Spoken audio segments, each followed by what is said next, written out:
নমস্কার বন্ধুরা, আমি অরিন্দম চলে আসলাম আজকে এই মুহূর্তে বিরাট বড় একটা ডিএ আপডেট নিয়ে। ভোটের মধ্যেই কিন্তু ডিএ আন্দোলনের বিরাট বড় আবার ডাক দিয়ে দিল সংগ্রামী যৌথ মঞ্চের আহ্বায়ক ভাস্কর ঘোষ। আপনারা সবাই ওনাকে চেনেন।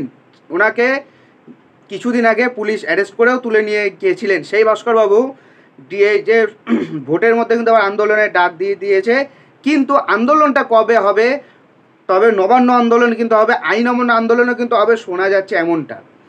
সো কি কি হতে চলেছে ভিডিওটা কন্টিনিউয়াসলি করুন। পশ্চিমবঙ্গের রাজ্য সরকারি কর্মচারীদের মহার্ঘ ভাতা বাড়তে চলেছে, তারই মধ্যে মানে এই যে মে মাস থেকে, তারই মধ্যে ডাবল ছক নিলেন পশ্চিমবঙ্গ রাজ্য সরকারি কর্মচারীদের সংগঠন।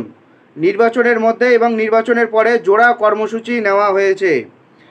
পশ্চিমবঙ্গের রাজ্য সরকারি কর্মচারীদের মহার্ঘ ভাতা বাড়তে চলেছে, তারই মধ্যে ডবল ছক নিলেও পশ্চিমবঙ্গ রাজ্য সরকারি কর্মচারীদের সংগঠন। নির্বাচনের মধ্যে এবং নির্বাচনের পরে তারা জোড়া কর্মসূচি নেবে। কর্মসূচিটা কি, ভিডিওটা কন্টিনিউয়াসলি করুন।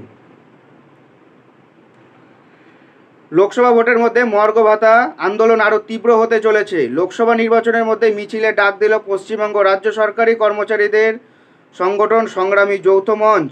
শুধু তাই নয়, লোকসভা নির্বাচন ফল প্রকাশের পরে নবান্ন অভিযানেরও ডাক দিয়েছে। লোকসভা ভোটের বুধবার শহীদ মিনারে চাকরি প্রার্থীদের মঞ্চের প্রতিনিধিদের সঙ্গে বৈঠকের পর সংগ্রামী যৌথ মঞ্চের আহ্বায়ক ভাস্কর ঘোষ জানান, আগামী 3রা মে হরিশ মুখার্জি স্ট্রিট দিয়ে একটি মিছিলে ডাক দেওয়া হয়েছে। হাজরা মোড় থেকে শুরু হবে সেই মিছিল। হরিশ মুখার্জি স্ট্রিট হয়ে হাজরা মোড়ে মিছিল শেষ হবে। সেই সঙ্গে লোকসভা ভোটের মধ্যে জেলায় জেলায় স্ট্রিট কর্নারের আয়োজন করা হতে চলেছে, যেখান থেকে দুর্নীতি সহ অন্যান্য বিষয় নিয়ে প্রতিবাদ জানানো হবে। সেখানেই থামবে না ডিএ আন্দোলনকারীদের প্রতিবাদ। সংগ্রামী যৌথ মঞ্চের আহ্বায়ক জানায়, আগামী 13ই জুন নবান্ন অভিযান করা হবে। তাতে চাকরি প্রার্থীদের বিভিন্ন মঞ্চ থাকবে, অর্থাৎ লোকসভা নির্বাচনের ফল প্রকাশের পরই সেই অভিযান চালানো হবে অবস্থান বিক্ষোভ। উল্লেখ্য, আগামী মাস থেকে পশ্চিমবঙ্গের রাজ্য সরকারি কর্মচারীদের মহার্ঘ ভাতা বাড়তে চলেছে।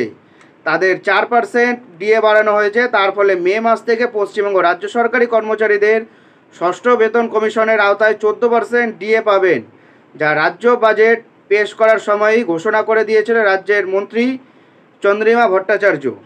সংগ্রামী যৌথ মঞ্চের দাবি, সর্বভারতীয় মূল্যসূচক অনুযায়ী অর্থাৎ এআইসিপিআই অনুযায়ী পশ্চিমবঙ্গের রাজ্য সরকারি কর্মচারীদের ডিএ প্রদান করতে হবে।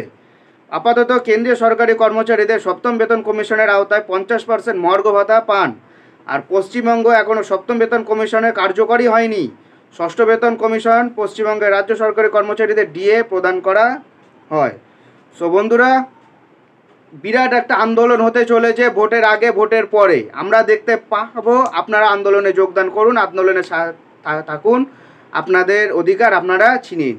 এটাই হলো আজকের আপডেট। এরকম আপডেট পেতে হলে আমাদের চ্যানেল নিউজার অরিন্দমকে সাবস্ক্রাইব করে আমাদের পাশে থাকুন। দেখা হচ্ছে পরের ভিডিওতে। ভালো থাকবেন সবাই। নমস্কার, জয় হিন্দ।